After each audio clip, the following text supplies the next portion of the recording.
Kapulisan sa Cebu City desidido yung musangat og reklamo batok kang Mayor Tomas Osmeña gumikan sa matud pa pag-intervenir nini sa mga dinakpan sa kapulisan ug pagkustodiya kanila inay nga ipabalhog sa bilangguan.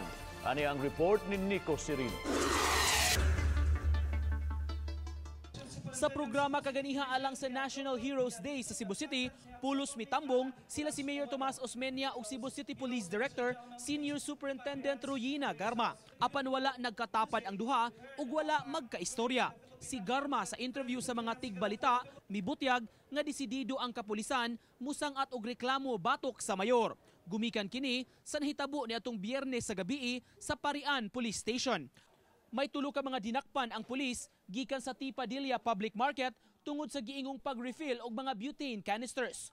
Ubay-ubay ang ilang nakumpiskar nunot sa kalapasan sa Presidential Decree 1865. Apan pagkagabii, giingong mikalit og abot si Osmeña. Nakadetalye sa ilang blotter ang nahitabo kundiin miingon ang mayor nga siya na ang mukustodiya sa mga dinakpan. Pagkahuman, giingong gipapauli ra ni Osmeña ang tulo ka mga arestado sa wa pasab siya mubiya. Giingong wa makaatraka ang mga pulis tungod sa presensya ni Osmeña. Way nahimo ang ato ang mga on duty at that time kay tungod kay mayor lagi ilan na pud nga wa salay mga buhat nagdagyud ang tulo ka dinakpan.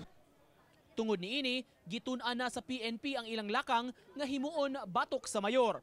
Lain-laing kaso ang posible nilang isangat. They left the office because of the instruction of the mayor. And this is not legally correct. That's obstruction of justice, perhaps grave abuse of authority, and dun sa anti-graft and corrupt practice. Si Vice Mayor Edgardo Labella sa iyang bahin mipasabot ang ayang musubay sa balaod bisan pa man sa nahitabo. Legally selling mga refilled canisters instead of butane ang nasa loob. Ang nasa loob is yung LPG, and we cannot resell also mga canisters na na-refill because these are disposable. So this is a violation actually.